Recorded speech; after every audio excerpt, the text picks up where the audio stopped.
Dowager Duchess Hope Anderson was returning from her sister's funeral when her carriage passed what looked like a bundle of rags half buried in the January snow along Knaresborough Road.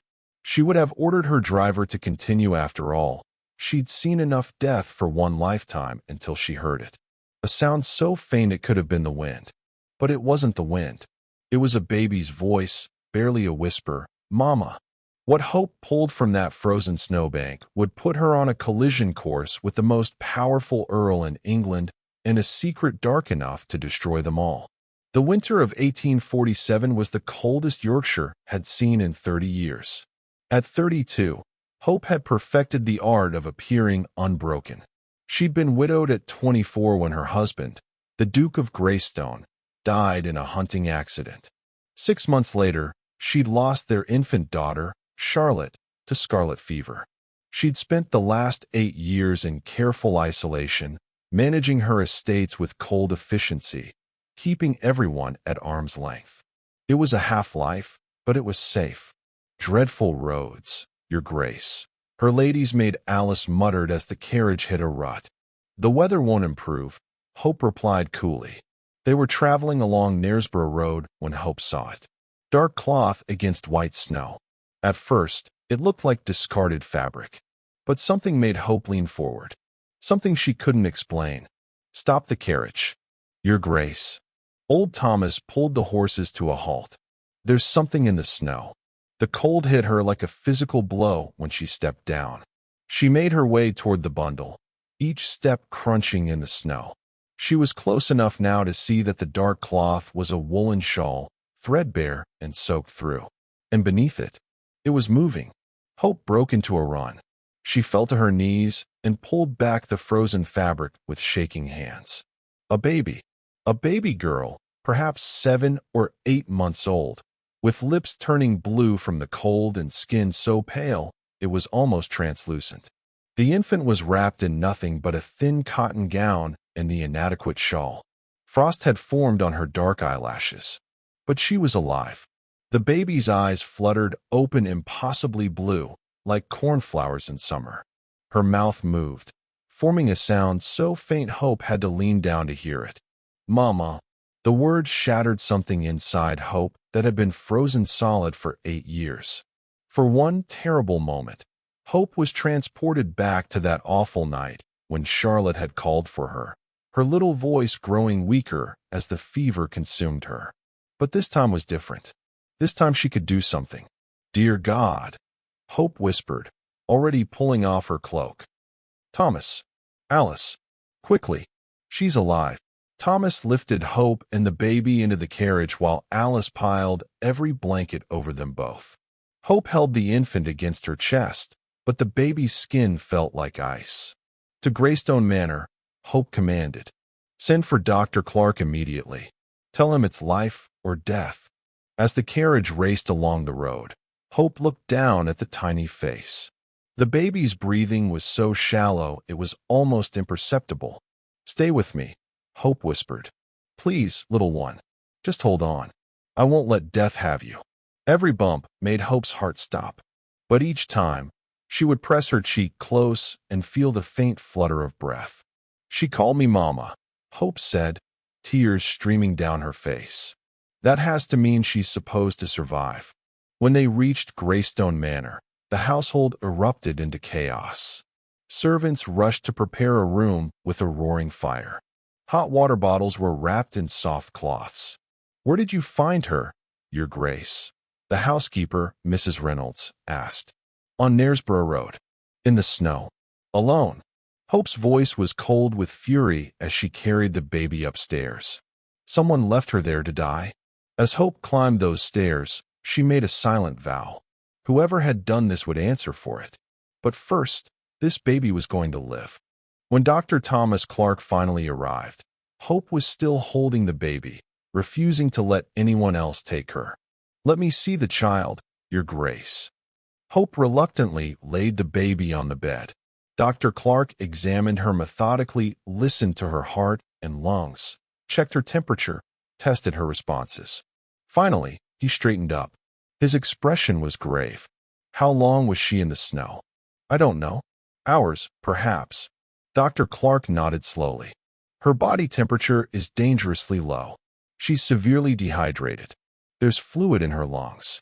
She's perhaps 7 or 8 months old, which gives her some resilience. But she's alive, Hope said fiercely. She's fighting. Yes, Dr. Clark agreed. Most infants wouldn't have survived this. But Your Grace, I must be honest. I have never seen a baby this far gone survive the night. Hope looked down at the tiny infant. Then we'll be the first. Tell me what she needs.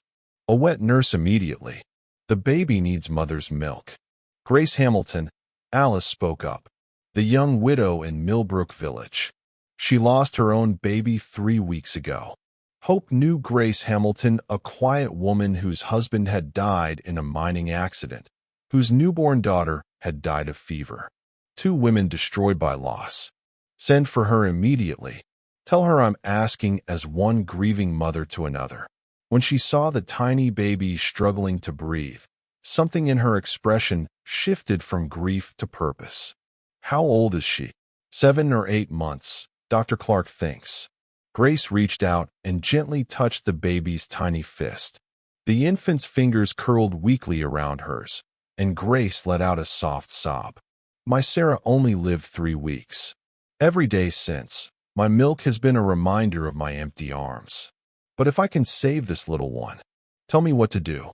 Over the next 3 days, Greystone Manor became a sanctuary dedicated to saving one tiny life. Grace and Hope worked in shifts, neither willing to leave the baby alone. The baby began to improve slowly. Her breathing became stronger. The blue tinge left her lips. Her skin warmed.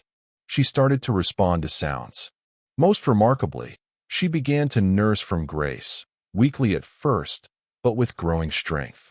She's a fighter, Dr. Clark pronounced on the 3rd morning. By all rights, she should have died. But look at her.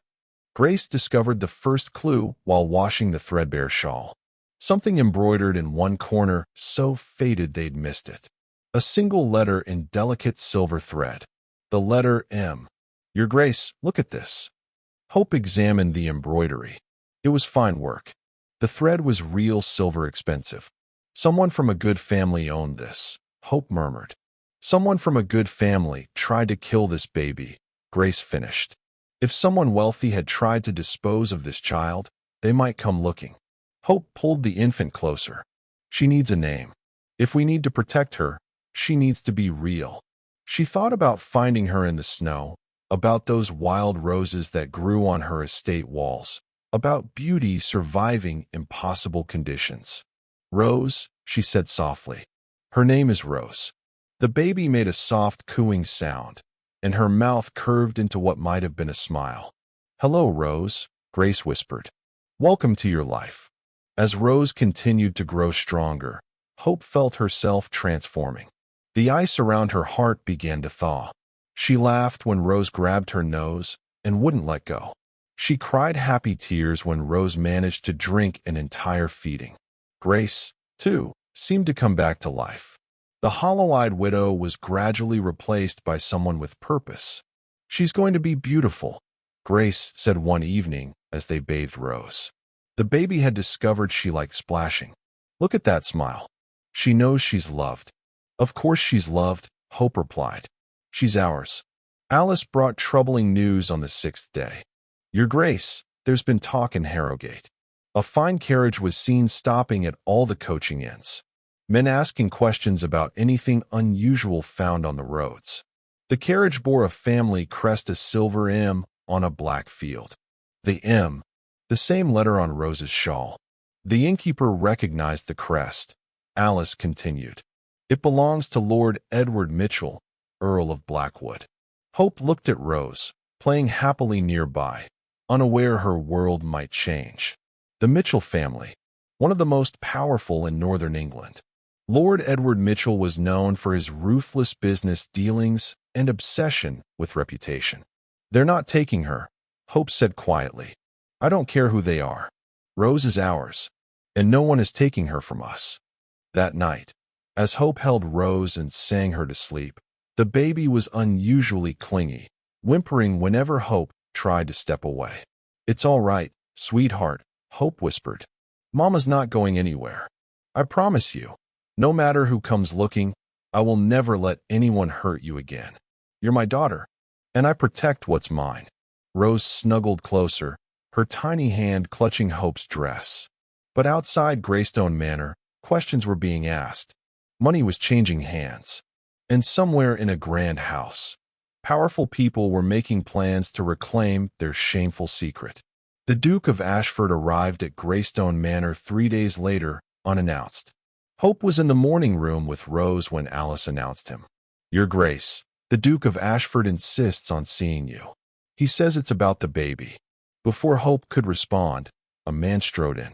James Whitmore, Duke of Ashford, was 35, tall and dark-haired with gray eyes that missed nothing. He wore expensive traveling clothes rumpled from the road, and dark circles under his eyes suggested he hadn't slept in days. But when his gaze fell on Hope holding Rose, something in his expression broke open. Forgive the intrusion. My name is James Whitmore. I've come about the child you found on Knaresborough Road. I don't appreciate strange men forcing their way into my home, Hope replied coldly. James's eyes never left the baby. He stared at Rose like a man seeing a ghost. I'm not here to take her. I'm investigating the Mitchell family, Lord Edward Mitchell specifically. I believe this child is his granddaughter, and I can help you protect her. Get out. Lord Edward Mitchell is dangerous. If this baby is who I think she is, he'll come for her. You'll need allies who know what kind of monster he is. Something in his voice of pain that matched her own made Hope pause. What's your interest in the Mitchell family? My late wife was Edward Mitchell's niece, Catherine Mitchell. We were married 3 years before she died 2 years ago. His voice went flat. I know what that family is capable of. He looked at Rose again, and his eyes filled with raw longing. My wife died giving birth to our daughter. Our daughter lived for 3 days, long enough for me to name her Rose. The room fell silent except for the baby's happy babbling. Rose, Hope whispered. When I heard about a baby found abandoned in the snow, James continued, his voice cracking, about a duchess fighting to save her. I had to come. His voice broke. I'm sorry. This is inappropriate. I should go. But as he turned, Rose made a questioning sound. She was looking at James with curious blue eyes. May I? James asked softly. Just for a moment? Every instinct screamed at Hope to refuse. But she saw something in James's face of grief that mirrored her own. One moment. James cradled Rose as if she were made of spun glass. Hello there, little one. Aren't you beautiful? Rose looked up at him, then reached up with one tiny hand and patted his cheek. That simple gesture broke him completely. The Duke of Ashford stood with tears streaming down his face, while a baby who wasn't his touched his face with innocent trust. Hello, little Rose, he whispered. You're so strong. Do you know what a miracle you are? Rose grabbed his cravat. Despite everything, James laughed. She's got excellent grip, he said, gently extracting his neckcloth. She's going to need to be strong for what's coming. What do you mean? Hope demanded. James's expression darkened. Lord Edward Mitchell's daughter, Catherine, everyone calls her Kate, disappeared 7 months ago. The family claimed she was visiting relatives. But I have an estate manager investigating the Mitchells. Kate gave birth in secret at a lying-in hospital in York, and the birth was recorded as stillborn. But she did live, Hope said. She's evidence, James finished grimly. An illegitimate child born to an unmarried daughter. The scandal would destroy them socially. So they told Kate her baby died, Grace said from the doorway, horror dawning, and paid someone to make sure she didn't survive. I don't have absolute proof yet, James admitted. But my estate manager has tracked down the coachman who was paid to dispose of the baby. The man is racked with guilt, drinking himself to death in Harrogate. Hope sank into a chair. They left her to die because of scandal? Men like Edward Mitchell care more about appearance than life, James said bitterly. I married into them. I know how they operate. Then we'll fight them. With what evidence? James interrupted gently. A shawl with an M on it? Against Mitchell's money and judges he's bought. He shook his head. We need proof. We need witnesses. We need a strategy. We? Hope asked. James met her gaze. I can help. My estate manager is investigating. I have connections in Parliament, resources that can match Mitchell's. And he looked at Rose. I understand what it means to love a child you thought you'd lost. I won't let them take her from you. Rose made the decision. The baby reached toward James with both hands, making insistent sounds. She likes you, Your Grace, Grace observed. She's usually wary of strangers. All right, Hope said. We work together.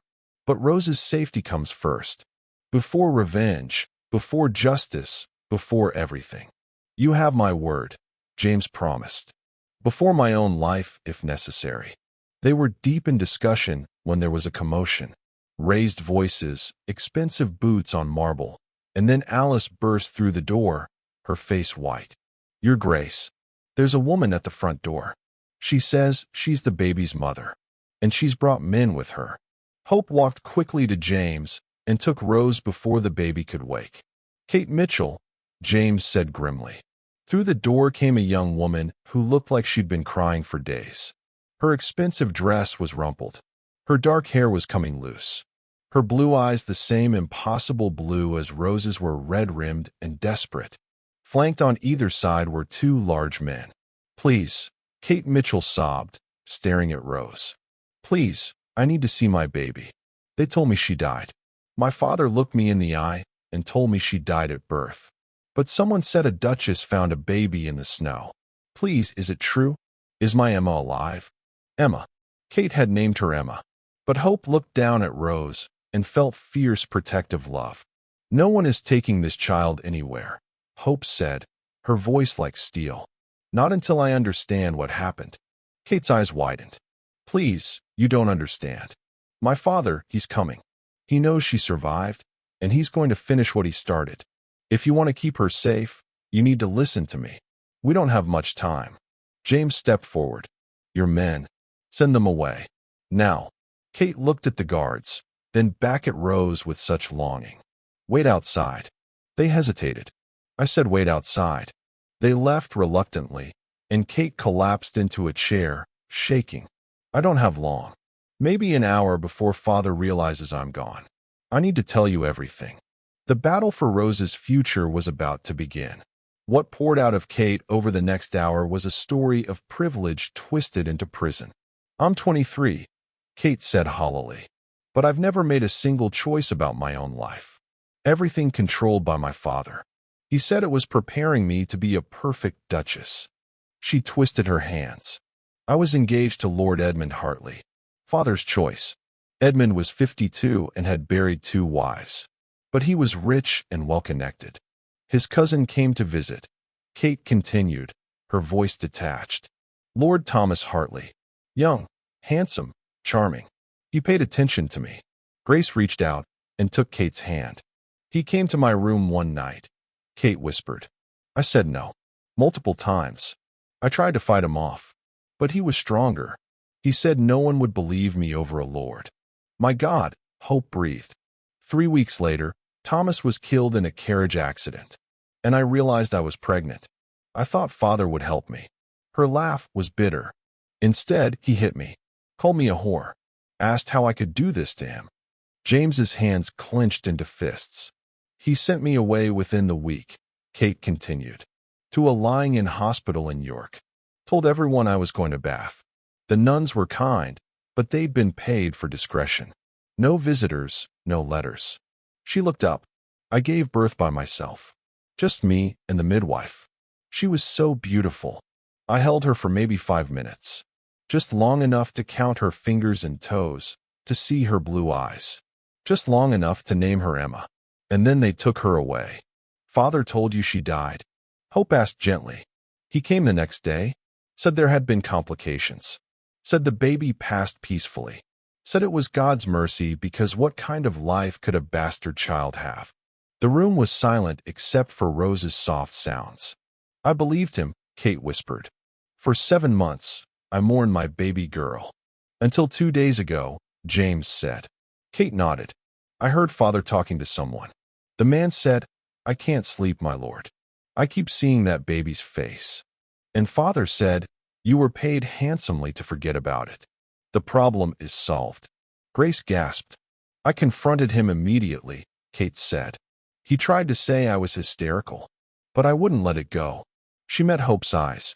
Finally, he admitted it. Said the baby hadn't died. Said he'd paid a coachman to dispose of the evidence. Said it was better this way.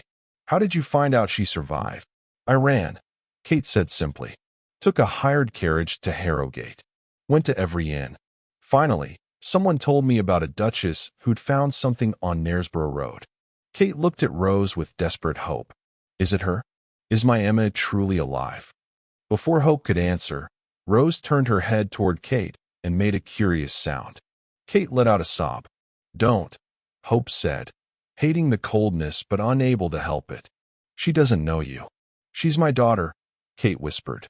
She's my daughter, Hope replied just as fiercely. I'm the one who found her, who saved her. I'm the one she calls for. It was James who broke the silence.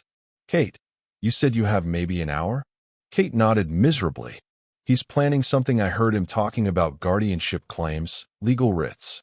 Then he'll come here, James said grimly. With legal documents, with magistrates, with force. We need to be ready.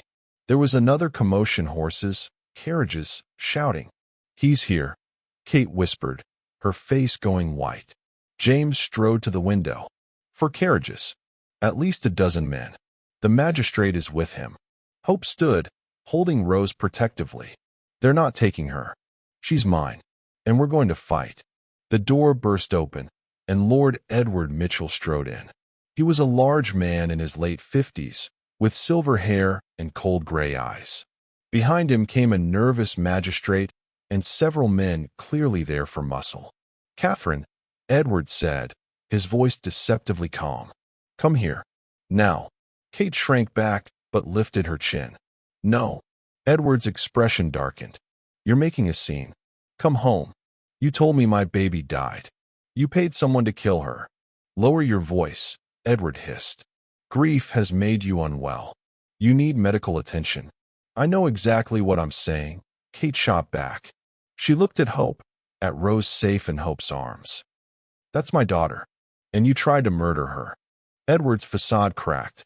Fury flashed across his face. Enough. He turned to Hope with barely controlled rage.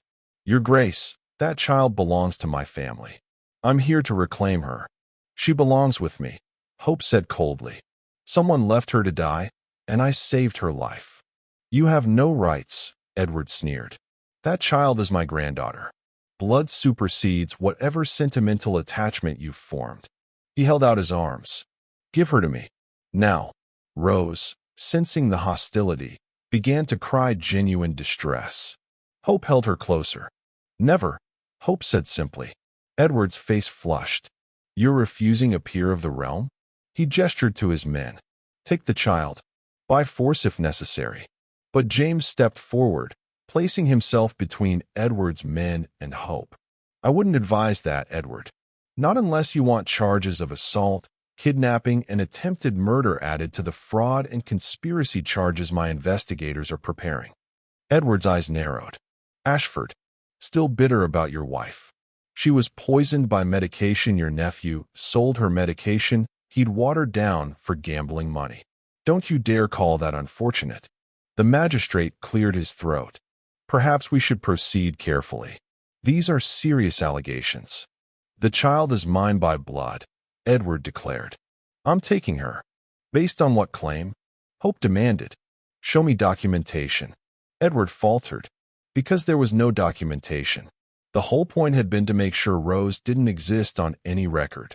The child was born to my daughter, he said finally. Kate will confirm it. Everyone looked at Kate. This was her moment. Kate stood slowly. Her legs were shaking, but her voice was steady as she walked past her father until she stood beside Hope. Yes, Kate said clearly. This is my daughter. I gave birth to her 7 months ago. I held her for 5 minutes. I named her Emma. And then my father told me she died. But she didn't die, did she, father? You paid Robert Shaw to throw her in a river or leave her in the snow. You tried to murder my baby to protect your precious reputation. You ungrateful. Edward started forward, hand raised. Don't you dare, James said, blocking him. The room crackled with tension. Get out of my home, Hope said to Edward, her voice like ice. You're trespassing. You're threatening violence. Unless you have legal documentation, which we both know you don't, then you have no authority here. Edward's face twisted with rage. This isn't over, he said, his voice threatening. I'll be back, with proper legal documentation. And when I return, I will take what's mine. He stormed toward the door, then turned back. Catherine, you're coming home. No, Kate said, her voice stronger. I'm staying here. With my daughter. With the people who care about her. Then you're no daughter of mine, Edward spat. You're disowned. Cut off. I'd rather be ruined and have my soul intact than be wealthy and soulless like you, Kate replied. He left then, but his parting words hung in the air. This isn't over. When the door closed, Kate collapsed. Grace rushed to support her. James began pacing, and Hope sank into a chair, holding Rose close. He'll kill her, Kate whispered. When he gets custody, and he will, because men like him always win, he'll make sure she never threatens him again. He's not getting custody, Hope said firmly. You said you could help. Now's the time to prove it. James met her gaze. We'll need 3 things. First, Robert Shaw's confession documented, witnessed. Second, records from the lying-in hospital. And third, he paused. We need to make this legal. A custody hearing before a judge who can't be bought. Then let's start fighting, Hope said. Because I'm not losing another daughter. Rose is ours. And we're going to make sure the world knows it. The battle lines were drawn. The war for Rose's future had officially begun. Robert Shaw was a broken man when William Parker brought him to Greystone Manor. At 35, he looked 50, with hollow eyes and shaking hands. Mr. Shaw, Hope said coldly. Rose was upstairs with Grace. Thank you for coming. I didn't have much choice, Shaw muttered. He glanced at Kate. Miss Mitchell, there aren't words for what I did. No, Kate agreed, her voice like ice. But you're going to try. Tell us everything. What emerged was a story of desperation and guilt. He'd been a coachman in the Mitchell employ, trying to support a sick wife and 3 children. When Lord Edward offered him £500 to dispose of a problem discreetly, Shaw convinced himself he had no choice. He told me it was a stillborn baby, Shaw said hollowly. Said the family wanted her buried privately. Gave me a sack and told me to throw it in the river. But you didn't, James said. Shaw shook his head. I was loading the sack when it moved. Then I heard crying. The faintest sound. But I knew. The baby wasn't dead. Lord Mitchell had lied. He was asking me to commit murder. And yet you still left her to die, Kate said, shaking with rage. I couldn't throw a living baby in the river. But I was terrified of Lord Mitchell. So he covered his face. I took her to Knaresborough Road. It was snowing. I thought someone would find her quickly. I told myself I was giving her a chance. You left a baby in a snowstorm, Hope said, trembling. I know. Shaw's voice broke. I haven't slept since. Every time I close my eyes, I see her face. I've been drinking myself to death, trying to forget. He looked at Kate. I told myself I was better than Mitchell. But I'm not. I'm a coward and nearly a murderer. You're not a murderer, Grace said quietly from the doorway. Everyone looked at her. Because she lived. If you'd followed Mitchell's orders exactly, Rose would be dead. But you couldn't quite do it. And that small mercy saved her life. Shaw looked at Grace with desperate gratitude. I'll confess, he said. I'll tell everything in court. Just please tell me the baby survived. She's alive, Hope said. She's healthy and happy and loved. Shaw closed his eyes, tears streaming down his face. Thank God. They spent the next hours documenting Shaw's confession, having him write it out, witnessed by Reverend Morris. Shaw's hands shook, but he wrote it all down, every damning detail. The courthouse in Ripon was packed. It seemed like half of Yorkshire had shown up to witness the trial of the century a duchess versus an earl, fighting over an abandoned baby. Hope arrived with James, Kate, and Rose. She dressed in deep blue silk that matched Rose's eyes. Rose wore a white dress Grace had embroidered. The baby was alert and curious, looking around at all the people. Lord Edward Mitchell sat at the plaintiff's table with his expensive barristers. The lead counsel, Mr. Richard Thornbury, looked like he could argue the devil out of his pitchfork. Edward looked confident, untouchable. Judge Robert Harrison entered. He was a thin man in his 60s with cold eyes. As he took his seat, his gaze lingered on Edward Mitchell with deference. "This court is now in session," Harrison announced. "We are here to determine custody of the infant currently residing with Her Grace. Let us proceed." Mr. Thornbury. Thornbury stood with practiced confidence. "Your Honor, this is a simple matter of family rights. My client seeks custody of his granddaughter, a child of his own blood. The Duchess, while well-meaning, has no legal claim. She found the child under unfortunate circumstances, but that does not grant her parental rights any more than finding a lost horse makes one its owner." People gasped. Hope's hands tightened on Rose. "The child belongs with her family," Thornbury continued. "Blood supersedes sentimental attachment." Judge Harrison nodded along, clearly sympathetic. Mr. Cole, Hope's barrister, stood. "Your Honor, we will prove this was no misunderstanding. We will show the child was deliberately abandoned with intent that she not survive. We will demonstrate that Lord Mitchell ordered her death. And we will prove the child has thrived under Her Grace's care." The prosecution called witnesses. A doctor who'd never examined Rose but testified about infant resilience. A minister who spoke about the sanctity of family and blood ties. Through it all, Hope sat rigid with fury. Finally, it was their turn. Mr. Cole called Dr. Clark first. "Dr. Clark, you treated the infant when she was brought to Greystone Manor?" "I did," Clark confirmed. "The child was in critical condition, the worst case of infant hypothermia I've encountered in 30 years. Can you describe her condition?" "Her body temperature was dangerously low. She was severely dehydrated. Her breathing was labored. Her lips were blue. She had fluid in her lungs. She was dying." "How long could the child have survived without intervention?" "Minutes," Clark said flatly. "Perhaps an hour at most. Without immediate treatment, that baby would have died." "And your initial prognosis?" "I told Her Grace I'd never seen a baby in that condition survive the night," Clark said softly. "I believed the child would die. I was wrong, thankfully. But she did survive." "What?" "Because of the extraordinary care provided by Her Grace," Clark said firmly. "It wasn't just medical treatment, it was love. That baby fought to live because she knew someone was fighting for her." Next, William Parker testified about his investigation into the Mitchell family, the fraud, embezzlement, and pattern of covered-up scandals. Then Robert Shaw took the stand. The courtroom fell silent. "Mr. Shaw," Cole said gently, "did Lord Edward Mitchell hire you last summer?" "He did." Shaw's voice was a broken whisper. "What service?" Shaw looked directly at the judge. "He gave me a sack. Told me it contained a stillborn baby. Told me to throw it in the river." The courtroom erupted. Harrison banged his gavel. "Did you follow those instructions?" "No." Shaw's voice grew stronger. "Because when I picked up the sack, it moved. And I heard crying. The baby wasn't dead.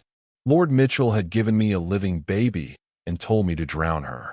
More gasps rippled through the gallery. "What did you do?" "I panicked," Shaw admitted. "I was terrified of Lord Mitchell. So I took her to Knaresborough Road and left her in the snow. I thought someone would find her quickly, but I know what I did was wrong. I know I nearly killed her."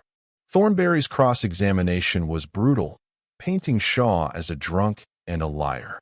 But Shaw stuck to his story. Nothing could shake the essential truth. Edward Mitchell had paid him to kill a baby. Kate testified next, her voice clear despite her shaking. "Miss Mitchell," Cole said gently, "please tell the court about the child." "She's my daughter," Kate said, looking directly at Edward. "I gave birth to her 7 months ago. I held her for 5 minutes. I named her Emma." And then they took her away and told me she'd died. Who told you that?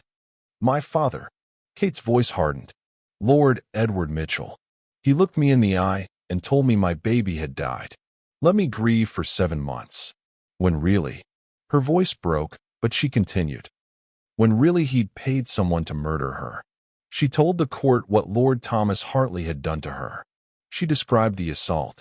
She told them about reporting it to her father, about his rage. My father called me a whore, Kate said. Hit me when I told him about the baby. And when Emma was born, he saw his chance to make the problem disappear. Thornberry tried to discredit her, suggesting she was mentally unstable. Miss Mitchell, isn't it true you've been estranged from your family? That you might be prone to exaggeration? I'm prone to telling the truth, Kate replied steadily, which my family has always found inconvenient. Finally, Hope took the stand. She testified about finding Rose, about the desperate fight to save her life. Your Grace, Cole said, can you tell the court about your relationship with the child now? Hope looked at Rose, who was sitting in James's lap, playing with his pocket watch and babbling happily. She's my daughter, Hope said simply. Not by blood, but by choice. By love. She calls me Mama. She reaches for me when she's scared. I am her mother in every way that matters. And if the court orders you to give her up, then the court will be making a terrible mistake. Rose has thrived in my care. She's happy, healthy, loved beyond measure. To rip her away from the only family she's ever known would be an act of cruelty. Thornberry stood for cross-examination. Your Grace, you are an unmarried woman. How can you claim to provide a proper upbringing? I have a family, Hope replied. I have Grace Hamilton. I have loyal staff. I have the Duke of Ashford, who has asked me to marry him and who Rose calls Papa. We are a family, Mr. Thornberry. The revelation caused a stir. A very recent engagement, I take it? Thornberry asked snidely. Recent, yes. But genuine, Hope replied. The Duke and I have found love in the shared purpose of protecting Rose. The testimony continued through the afternoon. But the most powerful moment came at the end, when Mr. Cole made one final request. Your Honor, I'd like to present one more piece of evidence. If I may bring the child forward. Harrison frowned. This is highly irregular. Nevertheless, I believe the court should see the bond between this child and the woman who saved her life. Harrison waved his hand impatiently. Very well, but make it quick. James stood and carried Rose to the front of the courtroom. Rose was just learning to take her first wobbly steps. She could manage 3 or 4 before falling. James set Rose down on her feet, holding her hands to steady her. Rose looked at Hope sitting in the witness box, several feet away, and made an insistent sound. Can you walk to Mama? James asked softly, letting go of her hands. Rose stood there for a moment, swaying slightly, her blue eyes fixed on Hope. Then, with determination, she took one wobbly step forward. Then another. Then another. The entire courtroom held its breath as this tiny child walked across the floor on unsteady legs, arms outstretched. Mama, Rose said clearly, taking another step. Mama. Hope had climbed down from the witness box and was kneeling on the floor, arms open, tears streaming down her face. Come on, sweetheart. You can do it. Come to Mama. Rose took 3 more steps and nearly fell, but caught herself. Determination blazed in those blue eyes. With a final burst of effort, she toddled the last few steps straight into Hope's arms. Hope caught her and pulled her close, and Rose immediately snuggled against her, wrapping her tiny arms around Hope's neck with perfect trust. Mama, she said contentedly, patting Hope's face. Mama home. The courtroom was silent except for the sound of people crying. Even the court reporter was wiping her eyes. Then Rose looked around, saw James standing nearby, and reached for him. Papa, Papa here. James scooped her up, and Rose laughed with pure joy. Your Honor, Cole said quietly. The child has made her choice. She knows who her parents are. Blood doesn't make a family. Love does. Thornberry tried to salvage the moment.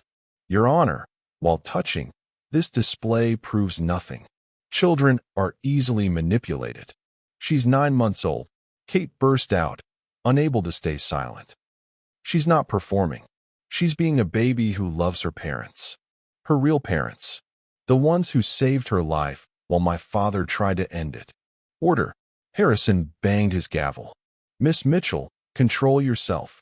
But everyone had seen Rose walk to Hope. Everyone had heard her call James Papa. Everyone had witnessed the undeniable bond. By the time both sides rested, late afternoon light slanted through the windows. Harrison called for a brief recess. Hope sat with James and Kate, holding Rose who'd fallen asleep. We did everything we could, James said quietly, though his face was tense. It won't matter, Kate said hollowly. Father always wins. When Harrison returned, his expression was stern. This court has heard considerable testimony, he began. Serious allegations have been made. The child's welfare must be our paramount concern. Hope held her breath. However, Harrison continued, and Hope's heart sank. We must also consider the fundamental principles of family law. Lord Mitchell, despite these allegations which I note have not been proven beyond doubt, is the child's grandfather. No. The bond between blood relatives is sacred, Harrison went on. While the Duchess has provided admirable care, that does not supersede the rights of family. Kate grabbed Hope's hand. James moved closer. Therefore, Harrison announced, I am ruling in favor of Lord Mitchell. The child will be returned to his custody. The courtroom erupted. Kate screamed. James shot to his feet. Pending further investigation into these criminal allegations, Harrison finished loudly. Lord Mitchell, you will take custody today. However, if any allegations are proven in subsequent proceedings, this ruling will be reversed. Court is adjourned. Edward Mitchell rose with a satisfied smile. I'll collect the child within the hour, Your Grace. Hope couldn't breathe. This couldn't be happening. There is one thing, said a clear, authoritative voice from the back. Everyone turned. Standing in the doorway, backlit by the afternoon sun, was a tall man in royal livery. On his chest gleamed the royal seal. My name is Sir Richard Pemberton, he announced, walking down the center aisle. I am here on behalf of Her Majesty Queen Victoria, and I bring a message that supersedes this court's authority entirely. Judge Harrison froze. Edward Mitchell's triumph faltered. Hope clutched Rose and dared to hope. Sir Richard Pemberton walked to the front, his royal insignia catching the light. Every eye followed him. Your Honor, Sir Richard said, I apologize for the interruption, but I bear a royal warrant signed by Queen Victoria herself. He produced an official document, sealed with the royal seal. Judge Harrison took it with shaking hands and broke the seal to read, his face growing paler with each line. Her Majesty has taken a personal interest in this case, Sir Richard continued. News of an infant deliberately abandoned to die in the snow reached Buckingham Palace. Given Her Majesty's devotion to children, she is a mother of 9, she was deeply disturbed. Edward Mitchell stood abruptly. This is highly irregular. The Queen has no jurisdiction. The Crown has jurisdiction over any matter involving attempted murder and child endangerment, Sir Richard interrupted. Lord Mitchell, Her Majesty commands your immediate presence in London. You are to answer questions regarding your treatment of your daughter and grandchild, as well as certain financial irregularities. This is outrageous. Edward's voice rose. You have no proof. We have the testimony of Robert Shaw, Sir Richard said calmly. We have medical records from the lying-in hospital. We have statements from Dr. Clark, from the midwife. We have your estate manager's financial records showing systematic fraud. He paused. And we have something else, Lord Mitchell. We have 3 other families who have come forward with similar stories about illegitimate Mitchell family children who mysteriously died at birth and whose bodies were never produced. The courtroom exploded with noise. Kate gasped. Hope felt her heart pounding. 3 others. Kate whispered, her face white. Sir Richard nodded gravely. Your father has been covering up illegitimate births for at least a decade, paying off servants, falsifying records, making babies disappear. Rose is the first to survive and the first to bring his crimes to light. Edward's face had gone from red to gray. You can't prove any of this. Then you'll have no trouble explaining them to Her Majesty's investigators, Sir Richard said. Guards. 2 uniformed officers moved forward.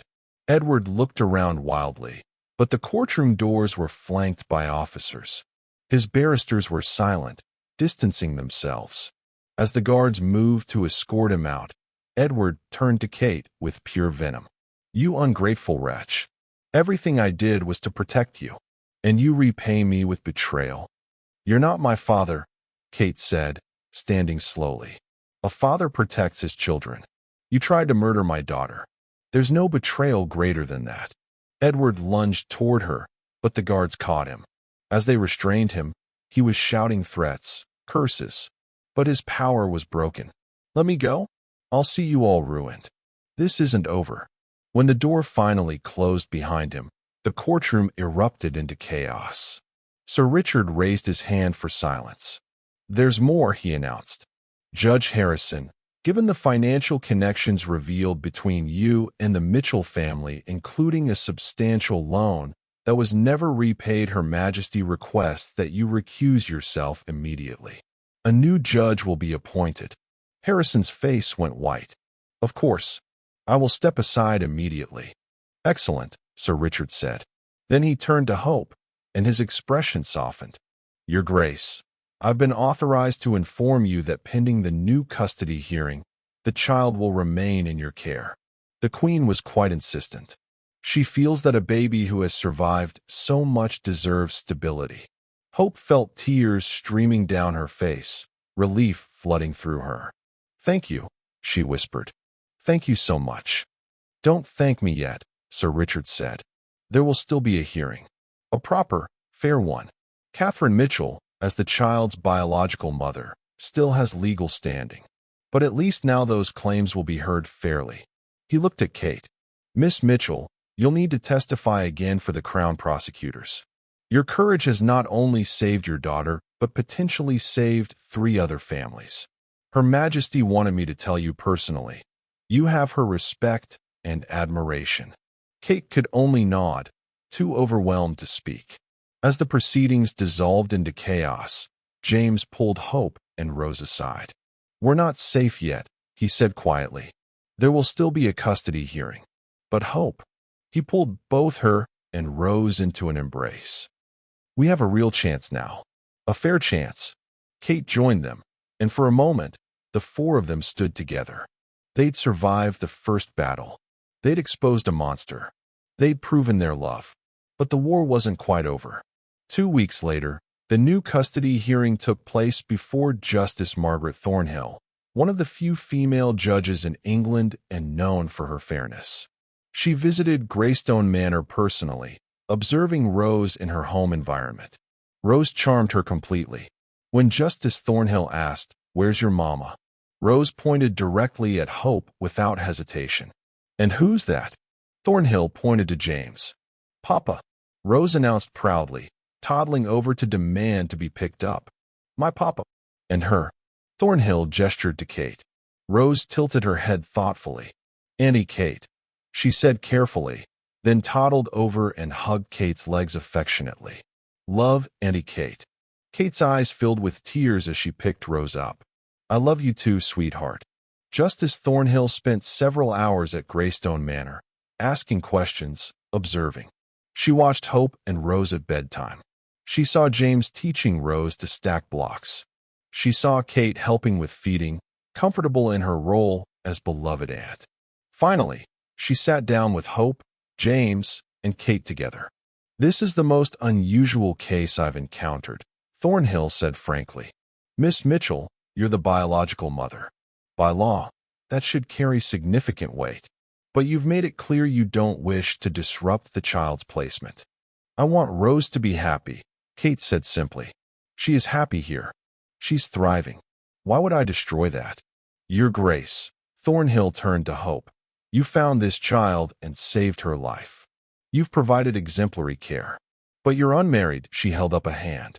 I'm aware of your engagement to the Duke of Ashford. But at present, you lack what society might view as ideal. Hope's heart sank. However, Thornhill continued, her eyes twinkling. I understand that situation is changing very soon. Hope looked at James in confusion. James cleared his throat, suddenly looking nervous. Actually, Your Honor, I was rather hoping to formalize that today.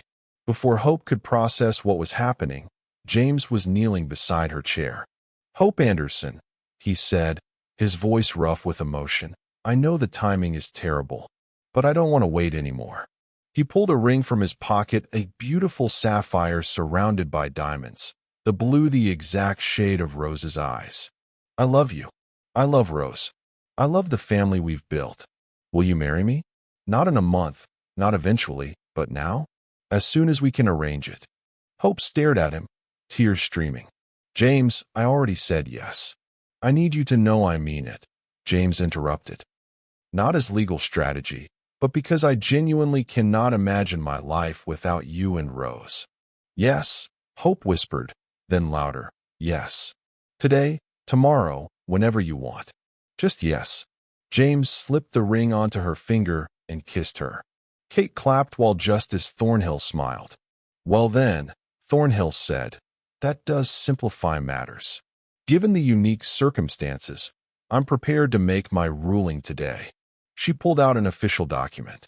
The child known as Rose Anderson will remain in the permanent custody of Her Grace, Hope Anderson, and His Grace, James Whitmore, Duke of Ashford, jointly. Upon their marriage, they will become Rose's legal parents with full adoption rights. Wait, Kate said. Does this mean she gets to stay? Permanently. Permanently, Thornhill confirmed. Lord Mitchell's rights are terminated due to his criminal actions. You, Miss Mitchell, are free to make your own choices. And you've chosen to place her with the family who saved her life. The law will respect that choice. She looked at each of them. Additionally, I'm granting Miss Mitchell liberal visitation rights and officially recognizing her as Rose's maternal aunt. The child should know her origins when she's old enough. But her home, her family, her future, those belong here at Greystone Manor. For a moment, no one could speak. After weeks of fear and fighting, it was finally over. Rose was safe. Rose was legally theirs. Rose was home. Kate started crying first, then Hope. Then even James had to wipe his eyes. I'll file the official paperwork tomorrow. But for tonight, just be a family. You've certainly earned it. After she left, the three of them sat together as evening fell. They didn't speak for a long time, just sat in peaceful quiet. Thank you, Kate said finally, for fighting for her, for loving her. You gave her life, Hope replied, taking Kate's hand. You gave her more than life, Kate corrected gently. You gave her a future. You gave her everything. Upstairs, Rose slept peacefully, safe and loved, completely unaware that her fate had just been secured forever. And Hope Anderson realized that sometime in these past weeks, while fighting to save a dying baby's life, she'd accidentally saved her own. 5 years later, Rose burst into the morning room with all the drama of a seasoned actress. Mama, the ribbons are wrong. They're supposed to be pink and yellow. At nearly 6, she was tall for her age, with Kate's striking blue eyes and Hope's determined chin. Her dark hair was already escaping from careful braids. I'll speak to Alice immediately, Hope promised. But remember, Rose, it's not kind to be too demanding. They're working hard to make your party special. Rose looked sheepish. Sorry, Mama. I just want everything perfect. Auntie Kate is bringing the babies. Kate had married a kind doctor from Harrogate 2 years ago. They had twin daughters. Grace and William Parker, who'd married, had just welcomed their first child. The extended family had grown. Speaking of perfect, James said, appearing with their 2-year-old son, Charles, on his hip, your brother has discovered he can knock over towers of blocks. Rose giggled and ran to hug her brother. Charlie, you're so clever, but you have to be gentle, remember? Charles grabbed Rose's hair with sticky hands. Rose gently extracted them and kissed his cheek. "That's right, Charlie. I'm your Rosie, your big sister who loves you." Hope watched them with a heart so full it ached. After Rose's adoption, she and James had hoped for more children. When Hope discovered she was pregnant at 37, they both cried with happiness. The party was magnificent. Rose held court like a little duchess, graciously accepting presents, making sure every guest felt welcome. "She's going to rule the world someday," Kate observed. "God help us all," Hope replied fondly. The best moment came when Rose insisted on making a speech. 6 years ago, Rose began, having clearly practiced. "I started in a very bad place. I was left in the snow to die. But Mama found me and saved me." She looked up at Hope with shining eyes. "She and Papa and Auntie Kate and everyone here fought to keep me safe. They stood up to powerful people who wanted to hurt me. There wasn't a dry eye in the garden. I know I'm adopted," Rose continued. "Mama and Papa have always been honest about where I came from. But they taught me that being adopted doesn't make me less loved. It makes me more loved because they chose me. They fought for me." She grinned, suddenly looking like the 6-year-old she was. "And also, I'm proof that I'm really good at surviving things. So nobody should ever underestimate me." That got a laugh. James ruffled her hair. "That's our Rose. Survivor, warrior, and occasional tyrant." "Papa, I'm not a tyrant. I'm determined." That evening, after the guests had gone and the children were asleep, Hope and James stood together looking out over the moors. "Do you ever think about that night?" James asked. "About finding her in the snow?" "Every single day," Hope admitted. "That moment changed everything." "Fate," James suggested. "Love," Hope corrected. "Fate might have put her in my path. But love made me stop. Love made me care. Love made me fight." From inside, they heard Rose's voice from a dream. "Mama? Papa?" They went together to check on her. Rose was asleep, tangled in blankets. On her bedside table sat the silver rattle from Queen Victoria alongside a well-worn doll. Hope tucked the blankets around her daughter and pressed a kiss to her forehead. "Sleep tight, my darling girl," she whispered. "Mama's here. Papa's here. You're safe and loved and home." "Always home," James added softly. Rose smiled in her sleep and settled deeper, completely secure. In the nursery next door, Charles stirred but didn't wake. They checked on him too, grateful for every moment. Back in their room, Hope read Kate's latest letter aloud. "Dearest Hope, the twins ask nonstop when they can visit Cousin Rosie again. You've created little monsters they both want to be just like Rose. Watching Rose at her party reminded me why I made the choices I did. She's thriving. She's confident and kind and brave. And while I'll always be grateful to be part of her life, I'm even more grateful that you became her mother. Father died in prison last week. I know I should feel something, but mostly I feel nothing. He made his choices, and they destroyed him. Meanwhile, my beautiful Rose, his greatest shame, has become beloved by everyone, admired by the Queen, and proof that his cruelty failed. Thank you, Hope, for everything. For saving Rose, for including me, for becoming my dear friend. My life is better than I ever imagined, and it all started because you refused to drive past a bundle in the snow. With love, Kate." Hope folded the letter carefully. Someday, when Rose was older, Hope would give her this box of letters, so she could understand the complexity of her story, know how many people had loved her and fought for her. "Everything all right?" James asked. "Everything's perfect," Hope replied. Not perfect in the sense of flawless. Life was still messy and complicated, but perfect in the sense that it was real and chosen and built on love. In the morning, Rose woke them by jumping on their bed. "Mama, Papa, it's the day after my birthday, which means it's time to start planning for next year. Can we have ponies?" "Breakfast first," Hope interrupted, laughing and pulling Rose into a hug. "Let's start this beautiful day." As they made their way downstairs, Rose chattering about ponies, Charles toddling between them holding both their hands, James making gentle jokes, Hope felt overwhelmed with gratitude. "Mama," Rose asked as they entered the breakfast room, "will you tell me the story? About how you found me?" "Again," Hope teased gently. "You've heard it 100 times." "I like it," Rose said simply. "It's my favorite story, because it's about how I got my family. Please." So as they sat down to breakfast, Charles making a delightful mess, James preparing coffee, the sun streaming through windows, Hope began the story once more. "Once upon a winter's night, when the world was cold and dark and covered in snow, I was traveling home along a lonely road. I was sad, you see, because I'd lost someone I loved very much, and I didn't think I'd ever be happy again."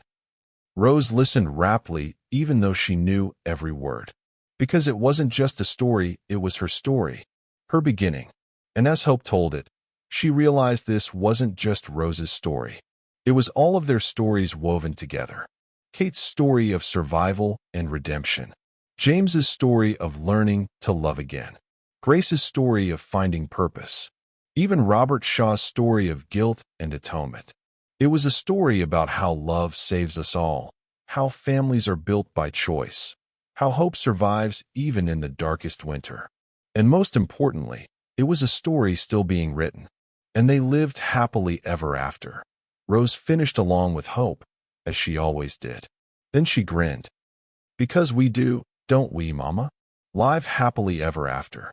Hope pulled her daughter close, feeling the solid warmth of her, this child who'd survived so much, who'd brought so much joy. "Yes, my darling," she whispered, and it was a prayer, a promise, a vow. "We do. We really, really do."